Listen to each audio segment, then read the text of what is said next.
Welcome to the Carbonsations podcast, where we speak to some of the leading figures in the emerging carbon industry.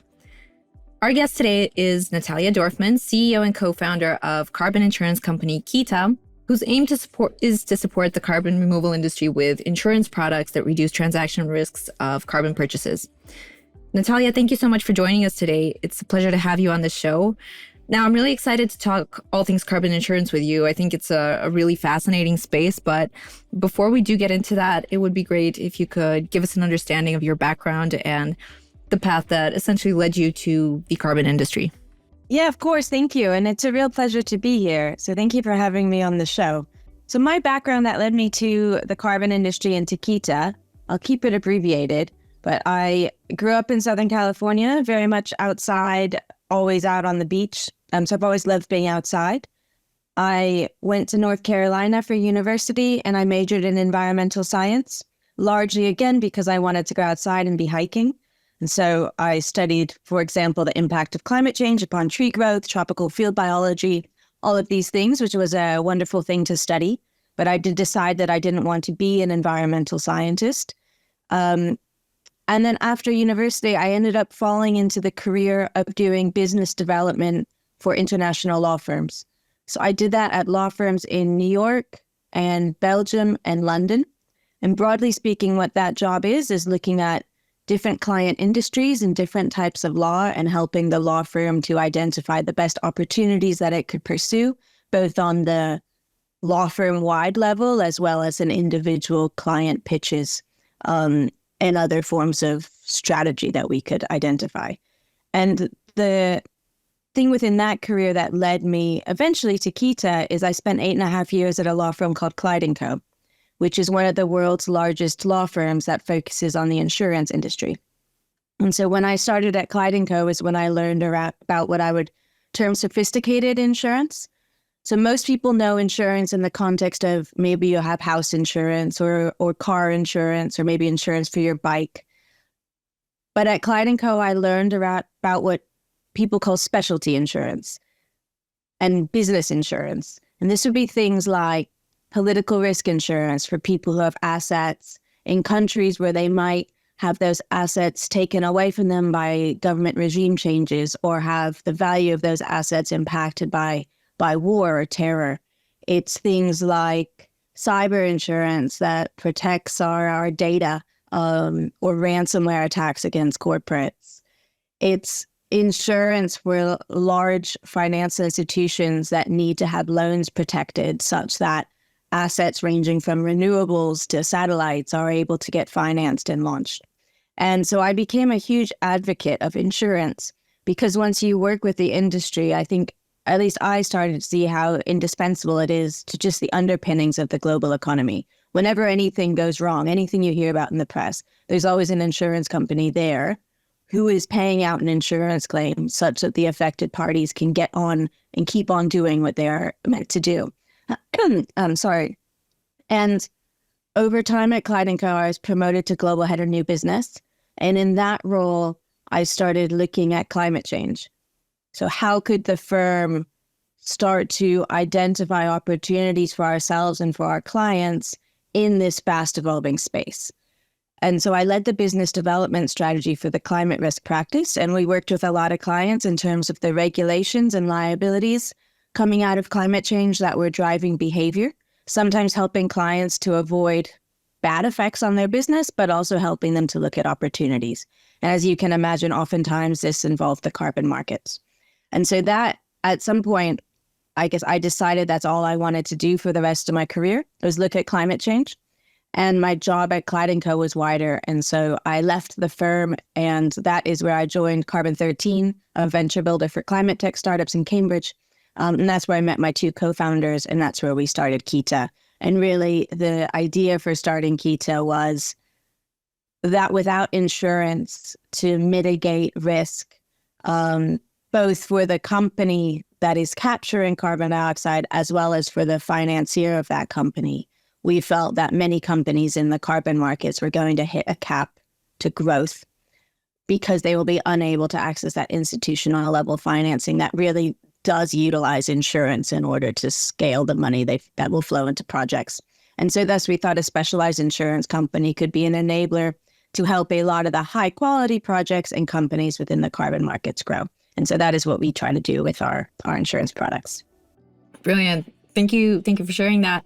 But for our audience and anyone listening who may not be fully aware of what carbon insurance is exactly, could you perhaps break it down? Like, what exactly is it that Kita does, and why is it so important aside from, getting that institutional finance?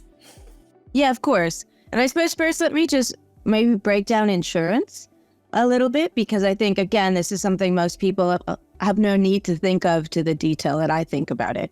But people, broadly speaking, buy insurance, regardless of the industry, for three categories of reason.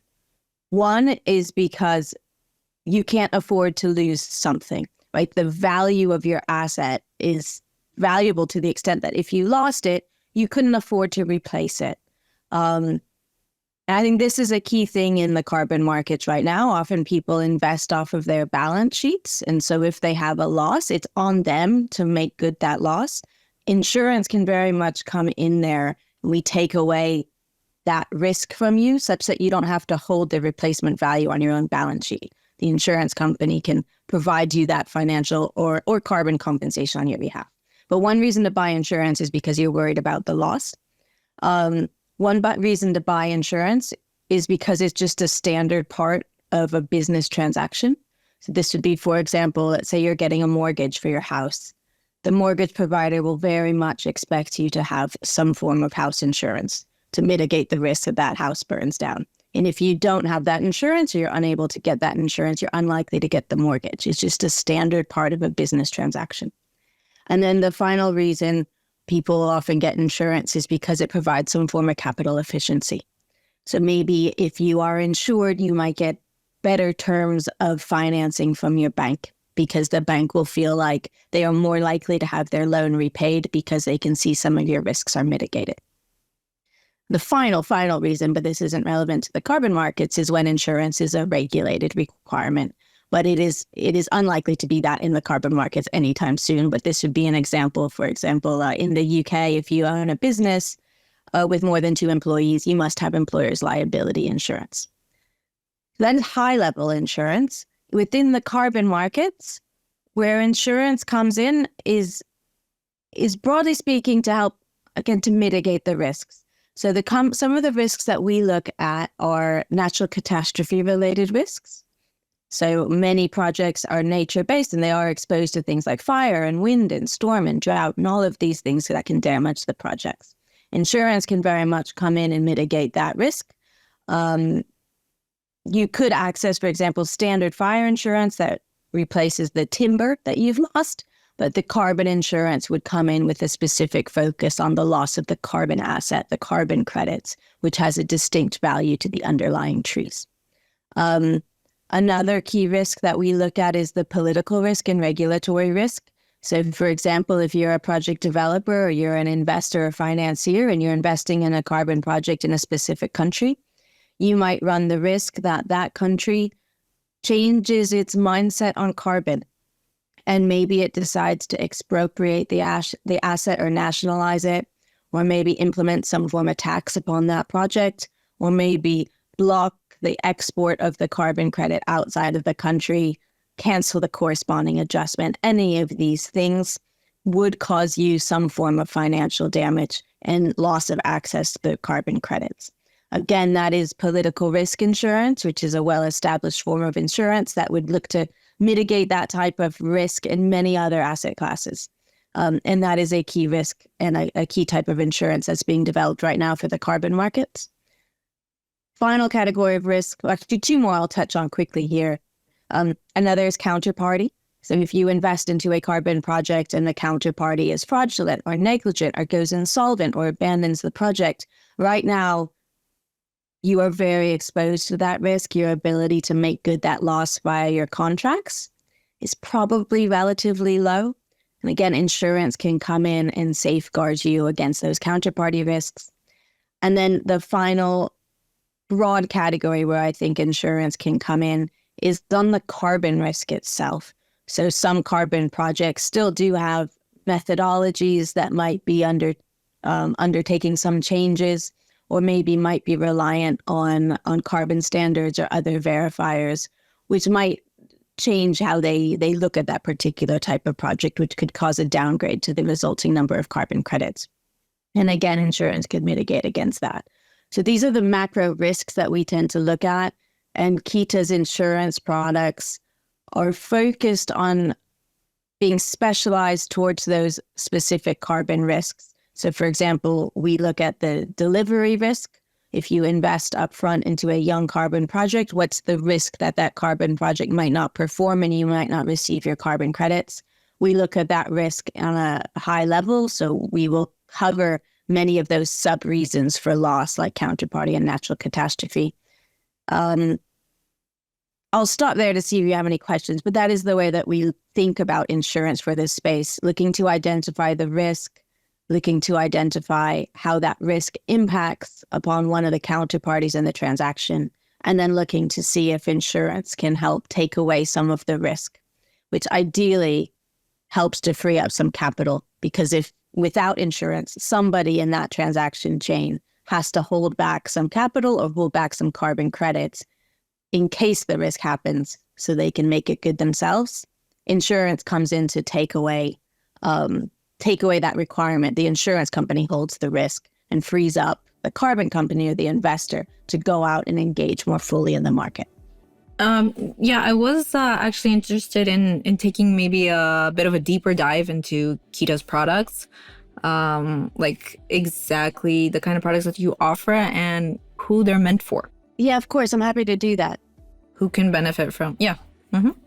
So right now, I'll talk through the products that we have, and then I'll talk high level a couple products that we have in development. So right now, our products are for the buyer or investor into the carbon project. We are working on some products right now that are for the project developer as well. But the first product that we launched is our carbon purchase protection cover, and it's a delivery risk product. And this is for a buyer or an investor, or potentially a lender, who is being proactive in the carbon markets, is how I like to think of it. It would normally be a company that recognizes there will be supply shortages in the future and that the price might be rising in the future. And so thus they proactively want to lock in supply and lock in price today. And so these therefore are companies that are forward purchasing, pre-purchasing carbon projects. That then means that they are often investing in projects that aren't yet delivering carbon credits. And so this is where carbon purchase protection cover comes in.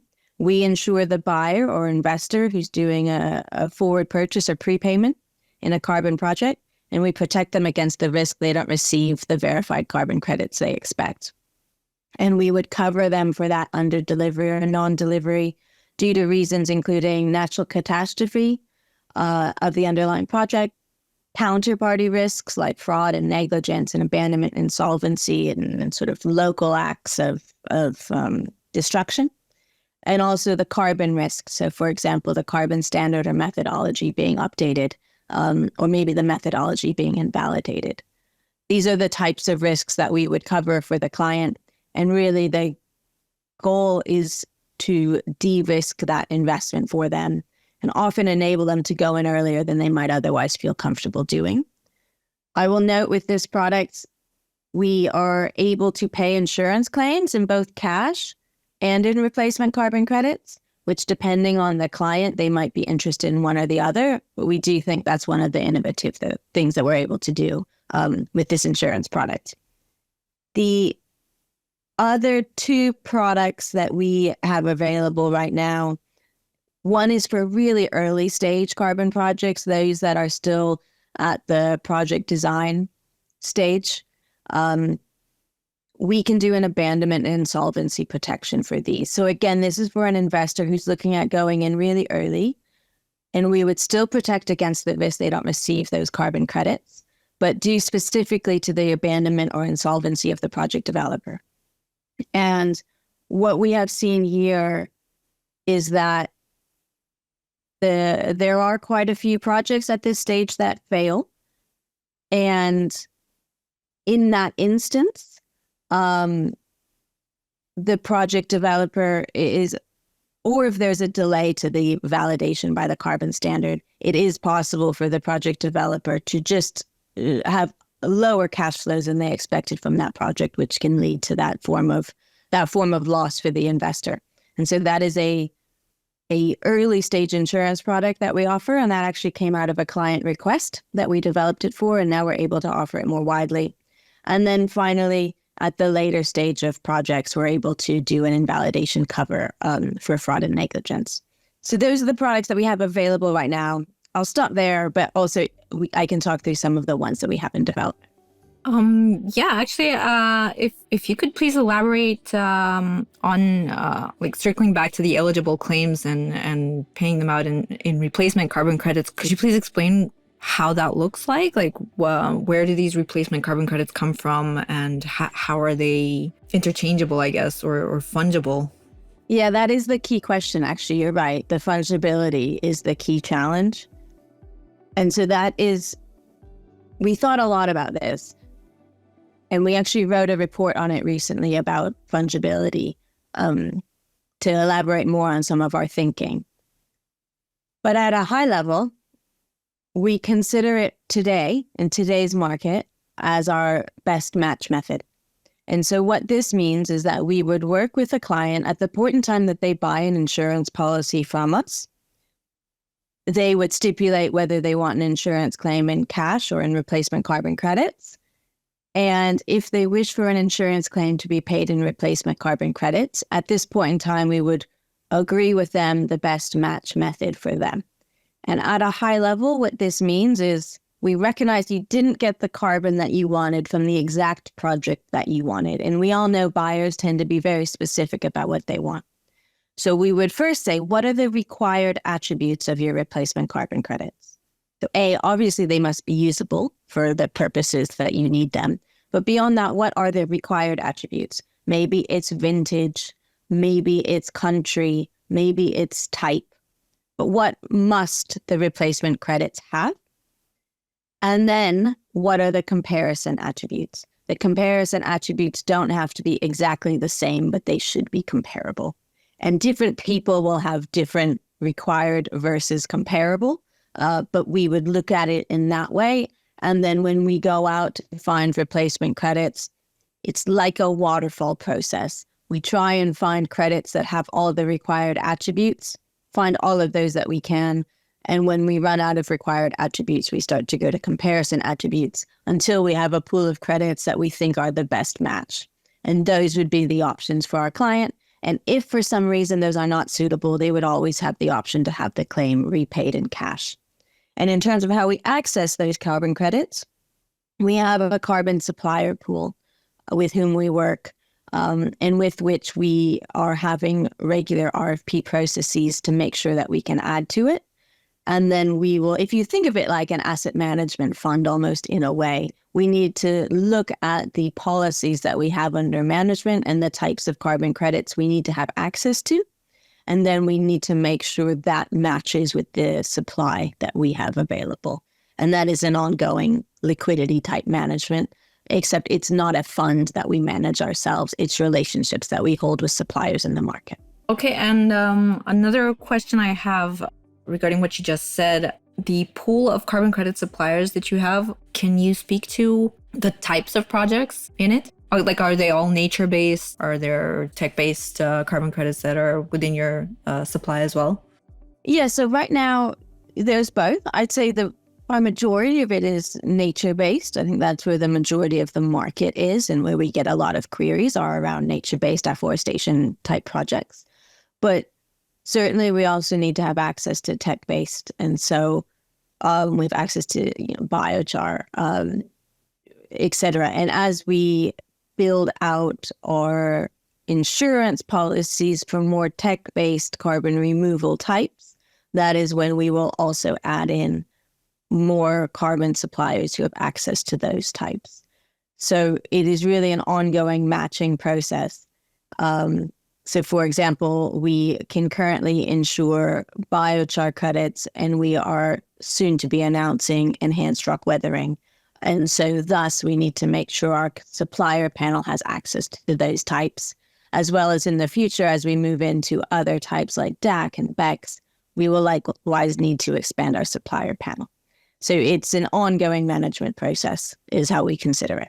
And is there any geographical limitation as to the projects that you work with, or are you just all over the world? That's a great question.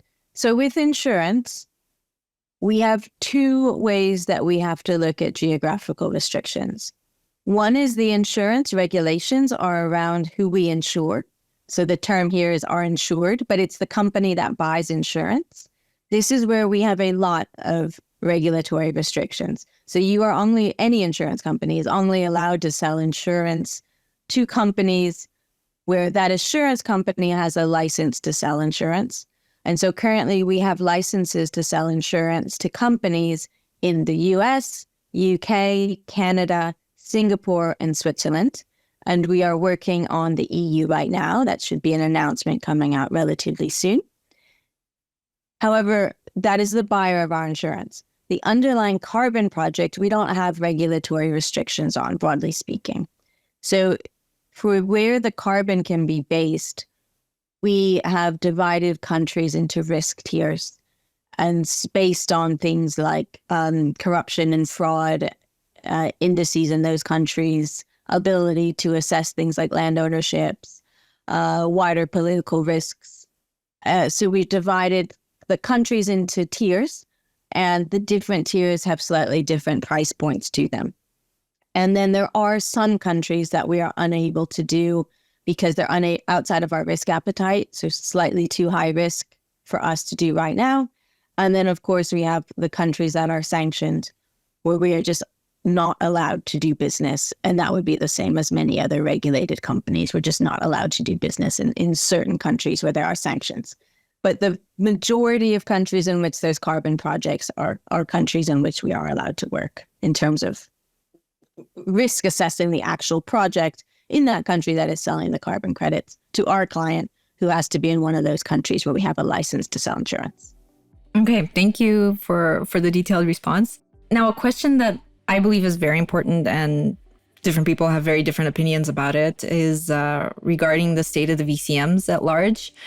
Personally, I'm optimistic, and I believe in its ability to have an impact on climate change, even despite its current credibility issues. But what's your view on the matter, and how do you see the market developing?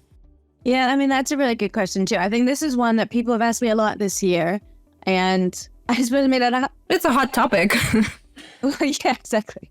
I mean, I have a bias, I suppose, because we're in the market, and I am always bullish on the market. I mean, part of the reason that we decided to do insurance in this market is because we think it is so very essential. Because obviously we could have insured all sorts of things, right? You can be an insurance company. We could have insured renewables or, hydrogen or what have you. But we chose carbon because we think it is absolutely essential, both to the fact of pulling carbon dioxide out of the atmosphere and avoiding more carbon dioxide going in, but also for its wider biodiversity purposes and social benefits as well. So, I'm always just biased towards the point in my mind that it must grow if we are to fight climate change. However, obviously, what I feel it must do isn't necessarily what it will do. But I do feel positive about the market this year, to be honest. I think, again, coming at it from the insurance perspective, I think insurance and other things like ratings and legal contracts and all of these things are the underpinnings to a market, and they take time to incorporate in. But I see more and more companies that work on underpinnings coming into the market. And I think that is, to be honest, a very positive thing, because the more normal the market can feel, so the more that investment structures and contracts look familiar to the big asset managers and the big banks whose financing we need, the more likely they are to engage. And so I suppose one of the reasons I do feel confident in the market this year is because I think I increasingly see some of those underpinnings being put into place. And so as an example, when we first started, a lot of the contracts that we saw were what we would deem uninsurable contracts, by which I mean it was unclear who held the liability, so who was actually responsible if there was a loss. Some of them were very loosely worded. Some of them it just wasn't necessarily a contract we felt comfortable insuring. Because at the end of the day, insurance is behind the contract. Now, I don't see that as a problem anymore. The contracts we see are very well structured. We feel safety, we feel confidence that there's unlikely to be a dispute between the parties. They have gotten much, much better, and I think quite quickly. I see increasingly, really over the last month, your larger financial institutions starting to come in and take this market a lot more seriously. We're getting a lot more queries from banks who are looking at giving loans. Again, I see that as a real positive driver. And then I do hope that some of the, I suppose, challenges the market had last year have been addressed and that we can move forward with them. And I always make the point, no market in the world is perfect and we can't hold ourselves to some pursuit of perfection, but we need to come up with the standard of what is good enough. And then work to develop, again, going back to some point to the fungibility and sort of equivalency ratios, to work to then differentiate ourselves above that point, but without holding everybody to the pursuit of perfection. Because if we have a large functioning market, projects and companies will fail, but the market will have a way of having repercussions for that without those individual failures taking down everybody. And I do see the market heading in that direction. I don't expect it to do it within perfection this year, but I see positive movement. So I'm quite bullish. Okay, so in that same light of thought, perhaps, how big do you believe the carbon insurance industry will become over the coming years? That also is a good question. That's also very crystal ball gazing. We actually just did a report with a consultancy called Oxbow Partners. So we just released a report on this very topic last month. And our projection is that the insurance market can get to around 1 billion in what we term gross written premium by 2030. Gross written premium is, if you think about it, the revenue the insurance companies make. So if I, sell you an insurance policy for £100 and I charge you an insurance premium of 1%, then the gross written premium is the money that I actually make. So the volume of actual sort of insured value will be much higher than 1 billion, but we think the revenue insurance industry can be 1 billion by 2030. And then much, much larger than that by 2050. I think what you see when you look at other insurance markets or other markets more widely is it usually takes about 10 years to go from sort of like 0 to 1 billion. And then from there, it can scale quickly. So we are very, as you can imagine, bullish on the insurance industry, but I don't think it's easy.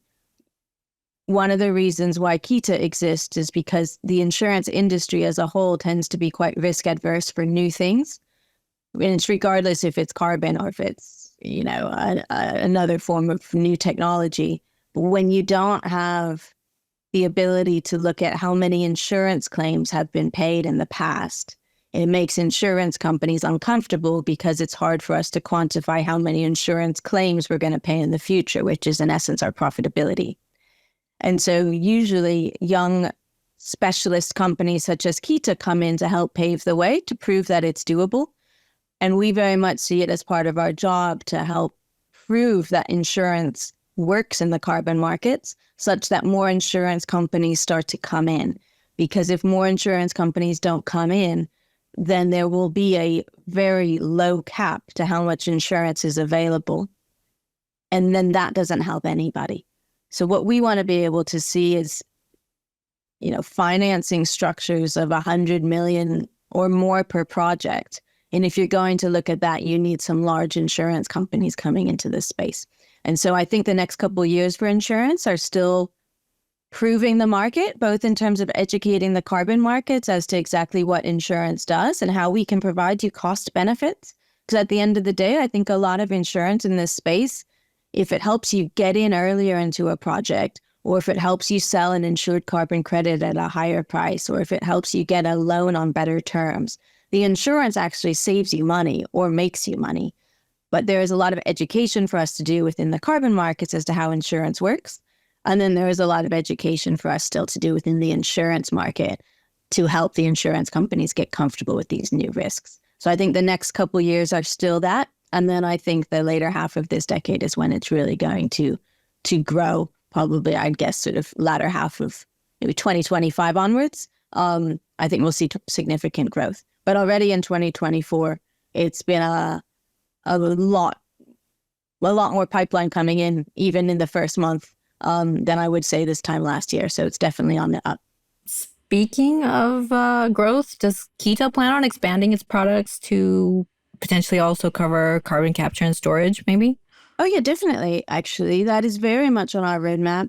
And we hired a technical underwriting advisor, so Q4 last year, who has decades and decades in the insurance industry, but looking at all forms of underground storage. And so that's very much where his expertise is coming in handy, helping us look at carbon capture storage and direct air capture and BECCS and just the forms of carbon that are captured and put into underground storage forms, because the risks of that are very, very technical.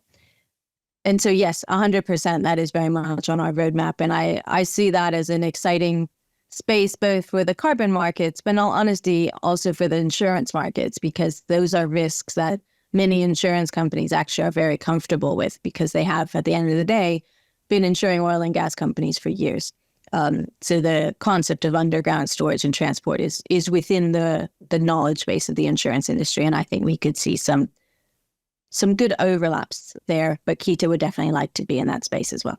You mentioned some other upcoming announcements earlier. Can you share a little bit more about them, or are there any other major developments or announcements for the near and perhaps not so near future that you're ready to share already? Ooh, I don't know, a scoop. I think my PR team might get too mad at me if I say too much. But probably one thing which I probably alluded to earlier is the political risk side. I do expect us to come out with a political risk insurance product in the not too distant future, which would be looking to protect those developers and investors against the loss due to a political risk event, such as the expropriation or block of export license, or revocation of a corresponding adjustment. And I do right now think this is a significant risk holding back a lot of investment. And so it's very much within our I guess, purpose to try and help mitigate that risk.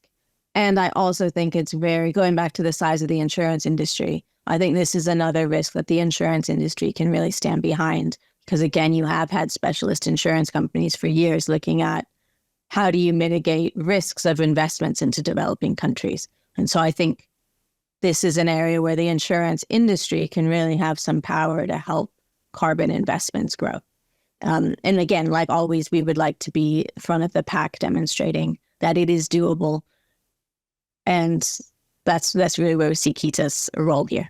Okay. Thank you so much, Natalia. This was a very insightful conversation. I really appreciate you sharing so much of your knowledge and kind of shining a light on what the carbon insurance industry looks like to date. It was a genuine pleasure to have you. Well, thank you so much for having me. And thank you very much.